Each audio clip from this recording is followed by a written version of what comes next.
On today's episode, the Pathmonk presents, I've got a very special guest with me joining today. Please welcome Gabe, who is the head of revenue operations, sales development, and marketing for FitGrid.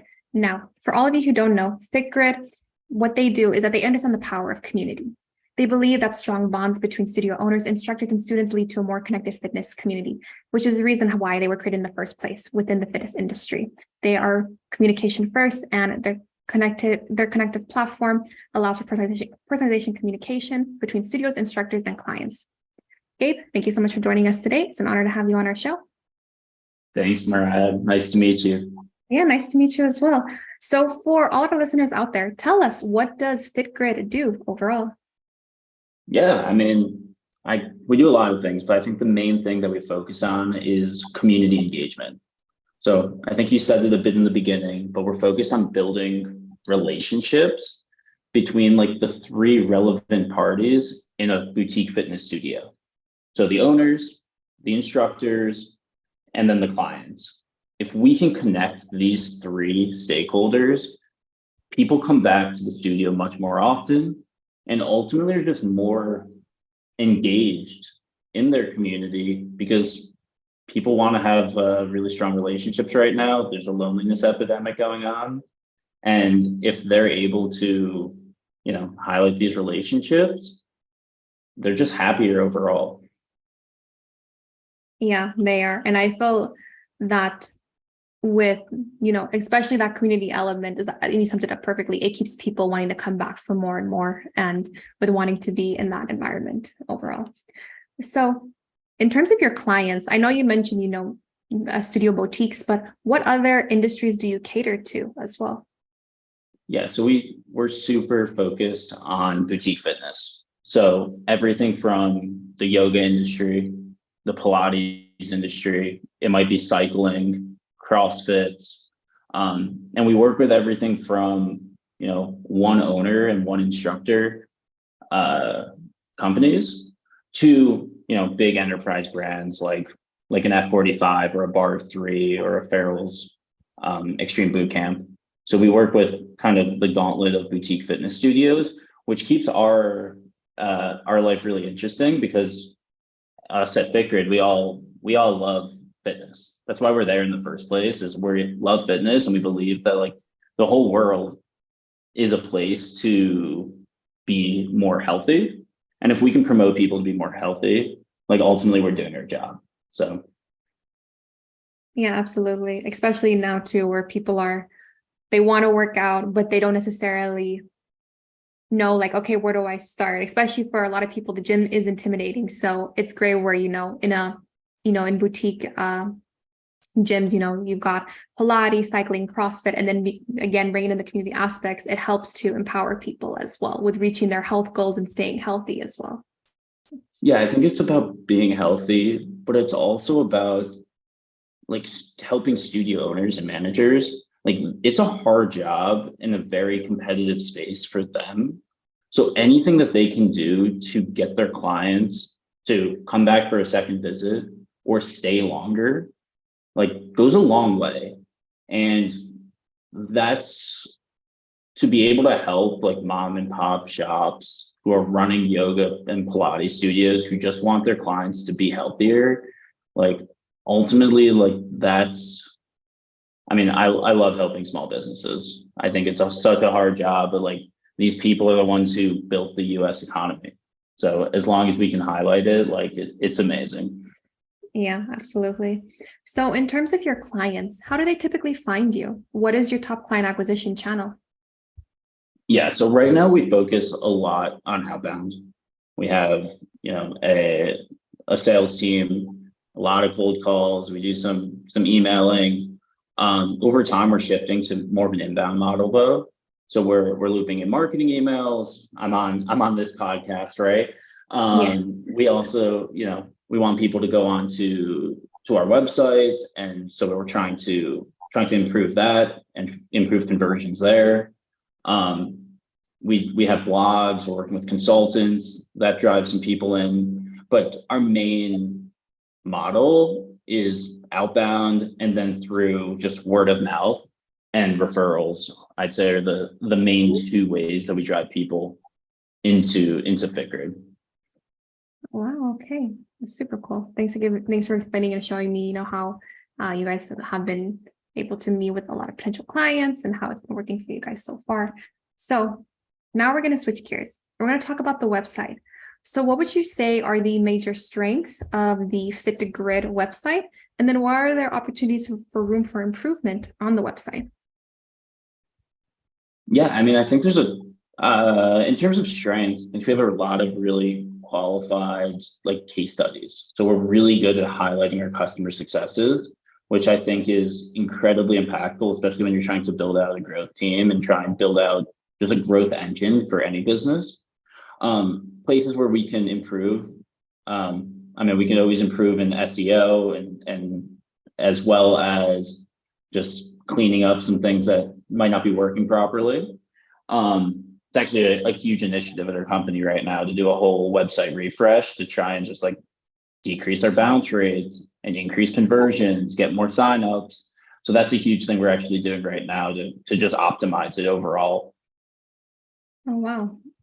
So you guys got a lot coming down the pipeline, but I think it's great what the plan is in terms of what you're going to focus on to be able to grow those efforts as well. So now my next question is, we're going to talk about you as a leader.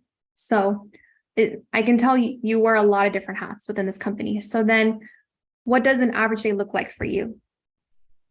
Yeah, I mean, I definitely can wear a lot of different hats. I mean, I try and split it up for the highest priority in that given day or given week. So right now we're coming to the end of the quarter. It's what's going to generate the most amount of leads ultimately today. And then we can start thinking about a little bit more down the road, what's going to long-term build more leads and bring more leads in.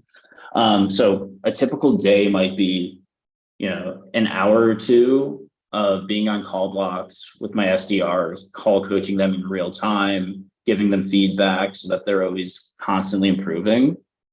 And then I would jump over to finishing up a marketing email that I want to send out to a segment of prospects.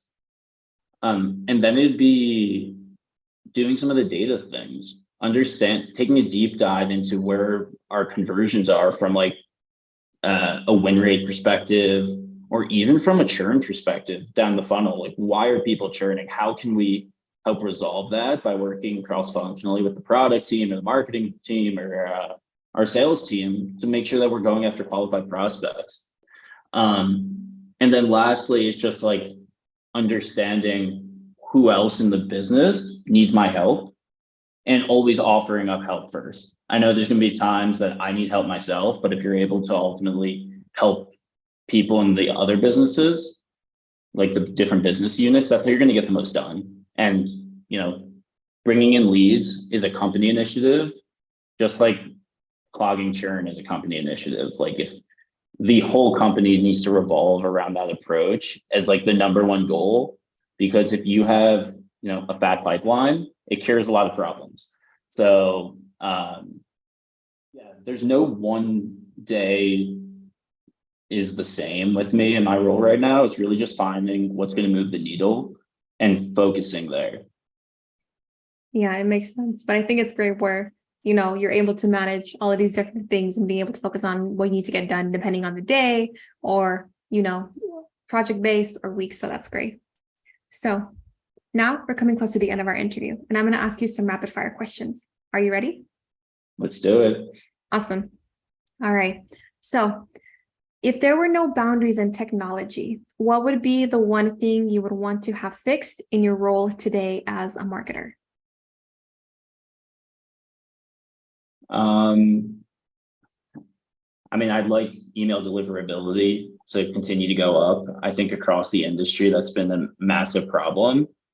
Is spam filters are getting really good. And if there's a way that we can get our brand in front of our prospects that truly need us at that given time and just break through the noise, I think ultimately that's what I'd want. Yeah, especially to how you're highlighting about with emails nowadays. There are so many barriers, and there's a lot of softwares too, where even if you send an email to someone, it could potentially bounce back saying, "Oh, you need to verify that you're sending to this sender because of the software they're using or XYZ." But I think that's also goes into just like the reason why a website is so important and having an optimized website, because regardless of if like how the quality of the email is, if they click onto your website, it's either going to convert or not. Like that's ultimately where it's going. And if you're able to improve that even by a couple percentage points, if you get 10,000 visitors and you can increase conversions by 5 or 10%, that's a huge number of leads that you're ultimately bringing in the door that you would ultimately not see. Yeah, exactly. So my next question is, what is the last book that you read? The last book that I read, the one that I'm currently reading is Traction. It's about just like scaling a business from 1 to 10 million and how just like necessary focuses, as well as having like really focused core values. Really interesting book for anyone who's in that startup space and trying to grow 1 to 10 million and just trying to keep sanity of the business. Highly recommend it. Amazing. Cool. I'm going to check that book out. So my next question is, what is the one piece of advice that you would give yourself if you were able to go back to your first day at this company? What would you tell yourself? One thing I would tell myself is, I think I do this all the time. It's just like hard work pays off. Like that doesn't change at any company you're at any stage in your life. If you work hard, you learn faster. If you learn faster, you make more mistakes, and ultimately you get better faster over time. So if you're doing more, you're working hard, like you're controlling what you can control, things work out. So wherever I am in like my process of like from individual contributor to leader in a business, like continue to work hard because it'll work out. Yeah. And you said it perfectly. You work hard and it does work out. Everything always ends up working out too. So agreed. Nice. So we're at the end of our interview today, and I want to thank you so much for joining us on the podcast. But I also want to give you the last word. If anyone were to forget about everything that we've talked about today in your interview, what is the one thing you want them to remember about FitGrid overall?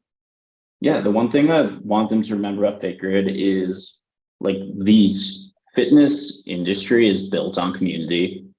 And through community, you can drive more revenue, get more profits, increase retention, and ultimately just run a better business. So whether you're, a small company or a big company, like personalizing your outreach is what's going to build relationships and is the main differentiator on if a client's going to come back or not. So if you're interested, go to fitgrid.com. Fill out a form. I'd love to chat with you. There you go. You heard it here first, everyone. Anyone who's in the fitness industry or has a gym, you know where to find them. All right, Gabe, thank you so much for joining us today.